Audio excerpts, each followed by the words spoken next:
आहे. आपण ना खूपदा बोलता बोलता सहज म्हणून जातो की उद्याचं कोणी पाहिलं आहे, पण तरीसुद्धा आपण आपल्या आयुष्याबद्दल खूप गोष्टी गृहीत धरून चालतो. खूप गोष्टी आपण पुढे ढकलत राहतो की हां हे हे करायचं आहे बरं का, पण आत्ता वेळ नाही आहे, करू पुढे कधीतरी, पण करायचं आहे नक्की, असं म्हणत म्हणत बराच काळ निघून जातो. त्यातली एक सगळ्यात महत्त्वाची गोष्ट म्हणजे शेअरिंग. आपल्या प्रत्येकाच्या मनात खूप गोष्टी असतात की ज्या आपल्याला खूप शेअर कराव्याशा वाटत असतात. मित्रमैत्रिणी खूप असतात, पण अगदी आपल्या मनातलं, मनाच्या तळ्यातलं शेअर करू शकू प्रत्येक गोष्ट असे फार कमी असतात, बोटावर मोजण्या इतके लोक. आणि त्यांच्याशी आपण काहीही बोलू शकतो, म्हणजे आपण केलेल्या चुका, आपण केलेल्या चांगल्या गोष्टी सगळं. आणि कितीही तुम्ही चुका केल्या असल्या तरी अशी लोकं असतात की ती तुम्हाला ओरडतील, बोलतील, पण ते सगळं विसरून पुन्हा ते कायम तुमच्याबरोबर राहतील. अशी लोकं खूप कमी असतात. आणि अशा लोकांशी सगळं काही खरं तर आपल्याला शेअर करायचं असतं. पण आत्ताच्या या धावत्या जगात आपण आत्ता वेळ नाही आहे, नंतर कधीतरी भेटू असं म्हणून ते पुढे नेत राहतो. खरं सांगायचं तर आजकाल आपण म्हणू की व्हॉट्सॲप आणि इन्स्टाच्या जमान्यात तुमच्या जे काय मनात आहे ते लगेच तर शेअर करता येतं, एवढं काय.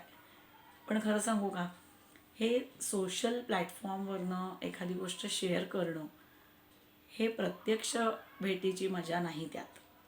जेव्हा आपण आतलं काहीतरी समोरच्याशी शेअर करतो ना, तेव्हा जर डोळ्यात पाणी आलं तर ते पुसायला ती व्यक्ती समोर असावी लागते. आवाज भरून आला तर पाठीवर हात ठेवून पाणी प्यायला देण्यासाठी ती व्यक्ती समोर असावी लागते.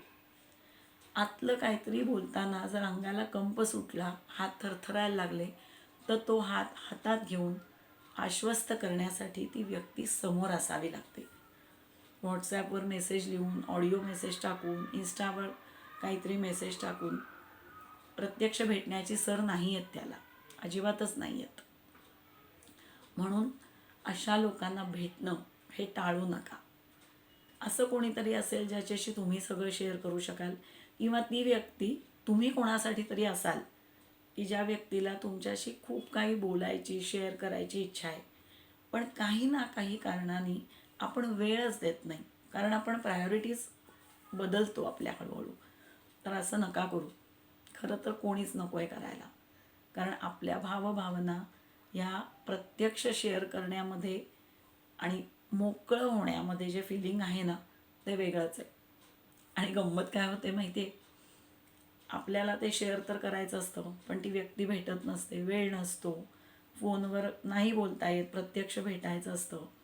आणि मग काय करतात सगळे, म्हणजे सगळेच असं करतात की मनात आलेल्या भाव, मग ते काहीतरी त्या अर्थाचं स्टेटस ठेवायचं, मग ते व्हॉट्सॲप स्टेटस, फेसबुक स्टोरी, इन्स्टाची स्टोरी, असं काहीतरी सगळीकडे टाकायचं. त्यातनं वेगळेच प्रॉब्लेम्स निर्माण होतात. म्हणजे ज्यांच्यासाठी ते टाकलेलं असतं ते व्यक्ती बऱ्याचदा ते वाचतच नाही, तिसरंच कोणीतरी वाचतं, त्यांना वाटतं हे आपल्यासाठी लिहिलं आहे, त्यातनं होणारी कॉम्प्लिकेशन्स अजूनच वेगळी. पण तो मुद्दा मला आत्ता बोलायचंच नाही आहे. पण अशी जे कोणी लोकं असतील की ज्यांच्याशी तुम्ही सगळं शेअर करू शकता, असे खास घट्ट मित्रमैत्रिणी असतील, नातेवाईकांपैकी कोणीतरी असेल, स्वतःचे आईवडील असतील, तर त्यांना आत्ताच भेटा. उद्या खरंच कोणी बघितलं आहे, आत्ताच भेटा. ही वेळ एकदा गेली की मग परत नाही येत. आणि तेव्हाचं तेव्हा शेअरिंग जे होतं ना, त्यांनी तुमचंही मन हलकं होतं, बरं वाटतं, आणि तुम्ही पुढच्या सगळ्या प्रॉब्लेम्स तुमचे काय असतील तर फेस करायला डबल एनर्जी घेऊन तुम्ही उभे राहू शकता. त्याच्यामुळे तुम्हाला जेव्हा काही कोणाशी अगदी शेअर करावं असं वाटत असेल, मनमोकळेपणाने त्या व्यक्तीला सांगा की मला तुझ्याशी बोलायचं आहे, प्लीज वेळ काढ.